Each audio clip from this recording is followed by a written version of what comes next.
మీకు అందరికీ తెలుసు జమ్మలమడుగు తాలూకా అనేది ఎప్పటికీ సెన్సేషనల్గానే ఉంటుంది, ఎప్పటికీ లైమ్ లైట్లోనే ఉంటుంది. కానీ ఒక సమస్య మీకు అందరికీ తెలుసు, ఇన్ఛార్జ్ సమస్య అనేది ఇది ఎప్పటికీ ఒక సమస్యగానే ఉంటాను. నేను 2019 ముందు నుంచి కానీ ఎప్పటికి కానీ జమ్మలమడుగు తాలూకా అంటే ఒక న్యూస్లో ఎప్పటికీ నడుస్తాను నేను. ఇప్పుడు ఈ సమస్యకు మీకు అందరికీ తెలుసు, ఒక తెర న్యూస్ బయటకు వచ్చింది. ఆ న్యూస్ ఏంది, ఎటువైపు ఏ లీడర్ పోతారు, ఇలాంటివన్నీ కూడా చాలా మందికి చర్చగా ఉన్నాయి. ఈరోజు పద్దన కూడా కొన్ని పేపర్లలో వచ్చినాయి. ఎందుకంటే దాంట్లో తప్పు లేదు, రాసుకోవడంలో తప్పు లేదు.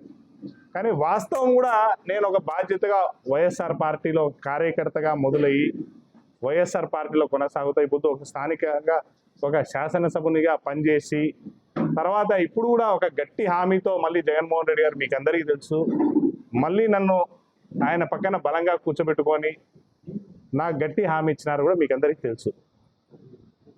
ఈ పొద్దు అందరూ ఏమంటారు, సుధీర్ రెడ్డి ఎటువైపు చూస్తున్నాడు అంటారు.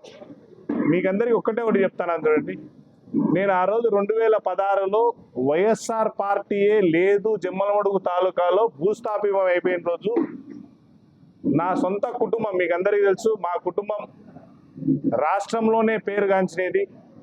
పలు శాఖల్లో మంత్రిగా పనిచేశారు, పలు ఇంకా పెద్దోళ్ళు ఎంపీగా కూడా ఉన్నారు, ఎమ్మెల్యేలుగా చేసినాము, అన్నీ చేసినాం. అంత కుటుంబాన్ని కూడా నేను జగనన్న కోసం వదిలేసి జగనన్న పిలువగానే ఆ రోజు వచ్చి ఈ ఫ్యాక్షన్ నియోజకవర్గం బాధ్యతలు నేను చేపట్టాను. నేను చేపట్టినప్పుడు జమ్మలమడుగులో ఎక్కడ చూసినా కూడా వైఎస్ఆర్ జెండానే లేదు అనే రేంజ్కి వెళ్ళిపోయినది. ఎందుకంటే అప్పుడు రెండు బలమైన కుటుంబాలు, ఫ్యాక్షన్ నేపథ్యము, ఇద్దరు కొట్టుకొని పొడుచుకొని ఈ నేపథ్యంలో ఈ పిల్లోడు ఏం చేస్తాడని కూడా చాలా మంది అనుకున్నారు. తర్వాత ఏం జరిగింది, నేను రాగానే ఒక్కొక్కరు మీకు అందరికీ తెలుసు, పోరెడ్డి మహేష్ అని ఫస్ట్ ఒకరు, తర్వాత చంద్రమోహన్, తర్వాత అందరినీ వేనన్నా, ఇట్లా అందరినీ ఒక్కొక్కరే మనకు 115 పంచాయతీలు, 2 మున్సిపాలిటీలలో కానీ ప్రతి ఒక్కరిని మేము అడుగడుగునా ఒక్కొక్కరిని కొత్త వైఎస్ఆర్ వర్గం, అంటే ఈడ సుధీర్ వర్గం అని ఎప్పుడు తొడగరాలేదు, నా కుటుంబ వర్గం అనేది లేదు. మనం తొడగచ్చిందల్లా ఒక వైఎస్ఆర్ జెండా వర్గం ఉండాలని నేను, నాతో పాటు అవినాష్ రెడ్డి, ఆ రోజు మీకు అందరికీ తెలుసు, ఇదే చూసినారు మీరు అందరూ కూడా, ఇప్పుడునే ప్రెస్ వాళ్ళు కానీ అందరూ చూసినారు. ప్రతి గ్రామానికి పోయి చెట్టు మొక్క నాటినట్టు ఒక్కొక్కటి విత్తనం నాటినాం. అంటే 1వ బూత్ నుంచి 313 బూతులు ఉన్నాయి. ఎట్లా రా అని ప్రతి బూత్ లెవెల్లో ఆర్గనైజ్ చేసుకుంటా 16 నుంచి 19కి వచ్చే లోపల మేమందరినీ ఒక కొత్త యువరక్తాన్ని స్థాపించినాం. ఈ యువరత్నం ఎవరి వర్గం అంటే జగనన్న కింద పనిచేసే వైఎస్ఆర్ వర్గం అని ఆ రోజు స్థాపించినాము. తర్వాత ఏమని రూమర్లు వచ్చినాయి, మీరు గెలుస్తారా, గెలిచలేరా, నిలబడతారా?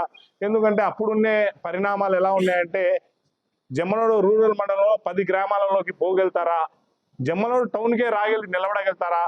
మాకుండే కార్యకర్తలు ఆ రోజు మీరు దేవుడు 2 కుటుంబాలు, ఆ పొద్దున్నే 2 కుటుంబాలకు మీరు ఏజెంట్లు కూర్చోగలుగుతారా, టౌన్లో ఏజెంట్లు కూర్చోగలుగుతారంటే మీరందరూ చూసినారు. ఒక ఆర్గనైజ్డ్ పద్ధతిలో ఆ రోజు నమ్ముకునే వైఎస్ఆర్ కార్యకర్తలందరూ కూడా గట్టిగా కూర్చొని పోరాడి ఆ రోజు 52,000 మెజారిటీతో ఈడ జెండా ఎగిరేసినాం.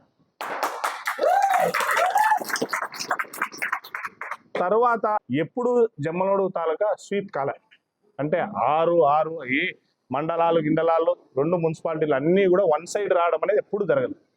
నిన్న 2020-21 జరిగిన ఎలక్షన్లలో అన్నీ వన్ సైడ్ వచ్చినాయి. మన కార్యకర్తలందరూ కృషి పన్నారు. కొత్తగా అయిన వాళ్ళు చాలా మంది సర్పంచ్లు, ఎంపీటీసీలు, కౌన్సిలర్లు అయినారు.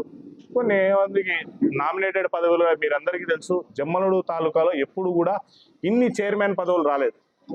ఆ చైర్మన్ పదవులు ఇప్పించడంలో కూడా మేము సక్సెస్ అయినాం. మీకు కూడా తెలుసు, బీసీలకి చంద్రమౌళికి కానీ అందరికి కానీ దండిగా మందికి వర్క్ బోర్డు కమిటీ చైర్మన్లు కానీ అన్నీ వచ్చినాయి. ఎందుకు వచ్చినాయి? జగన్మోహన్ రెడ్డి గారు మన తాలూకా పైన ఎప్పటికీ ఇష్టపూర్వకంగా ఆయన చేసినాం మనం చెప్పిన దాన్ని.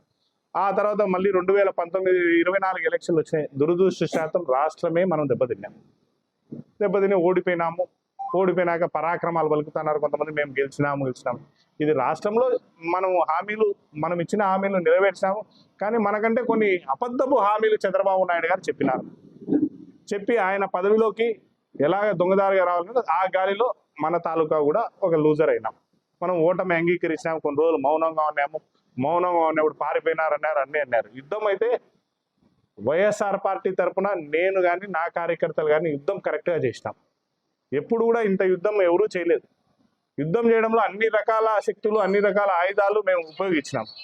ఆ ఆయుధాలు ఉపయోగించడంలో కరెక్ట్గా చేసినాం. కానీ ప్రజల తీర్పు మాత్రం వ్యతిరేకం వచ్చింది. కానీ మేము ఎవరం బాధపడలేదు. ఆ తర్వాత మళ్ళీ ఇద్దరు లీడర్ నాయకులు ఉన్నారు.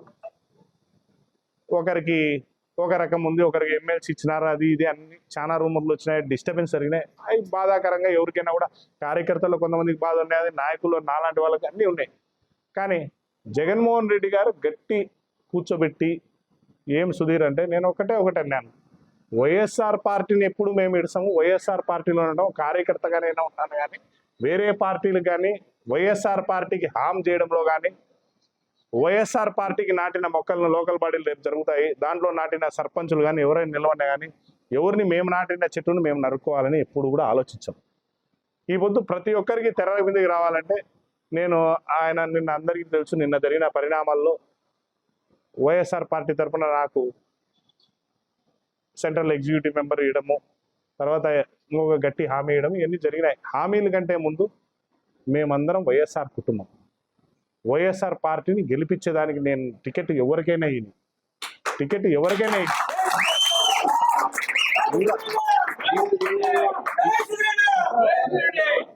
ఎవరికి టికెట్ ఇచ్చినా కూడా జమ్మలమడుగు తాలూకాలో వైఎస్ఆర్ జెండా ఎగిరేస్తాం. ఎవరికి ఇచ్చినా కూడా జమ్మలమడుగు తాలూకాలో వైఎస్ఆర్ జెండా ఎగిరే దాంట్లో ఫస్ట్ మొదటి అడుగు నాదే ఉంటుంది.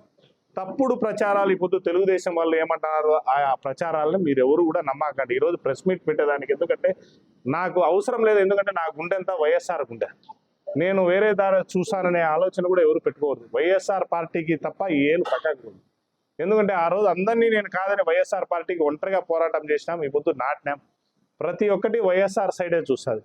వైఎస్ఆర్ పార్టీ ఎలా జెండా ఎగిరేయాలని చూస్తుంది. ముఖ్యంగా ఈడే కాదు 7 నియోజకవర్గాల్లో కూడా నా సేవలను ఉపయోగించుకోవాలని జగన్మోహన్ రెడ్డి గారు, అవినాష్ రెడ్డి గారు ఇద్దరు ప్రథమ మెట్టేసినారు. ముఖ్యంగా ఎంపీ గారిని కూడా ఈసారి బలమైన ఆ రోజు మీరందరూ చూశారు, 3,50,000 పై ఓటు మెజారిటీ మన తాలూకాలో నిలబడే ఆయన పైనే గెలిచినారు. ఈ పొద్దు అవన్నీ మళ్ళీ రిపీట్ అయ్యేదానికి, దానికంటే ఎక్కువ మెజారిటీతో రిపీట్ అయ్యేదానికి మేమందరం కృషి చేస్తాము. ప్రతి ఒక్కరిని కూడా కలుపుకొని పోయేదానికి నేనైతే ముందున్నాను. ముఖ్యంగా నాకు ఇచ్చిన బాధ్యత, నాకు ఇచ్చిన హామీకి కూడా ప్రతి కార్యకర్త కూడా ఈ పొద్దు నన్ను వాడుకోవచ్చు. సుధీర్ రెడ్డి మీకు అందరికి ఉన్నాడు. ఏ ఇబ్బంది జరిగినా కూడా వైఎస్ఆర్ పార్టీలో ఎక్కడ ఇబ్బంది జరిగినా కూడా మొదటి వ్యక్తిగా మేమే వాళ్తాం.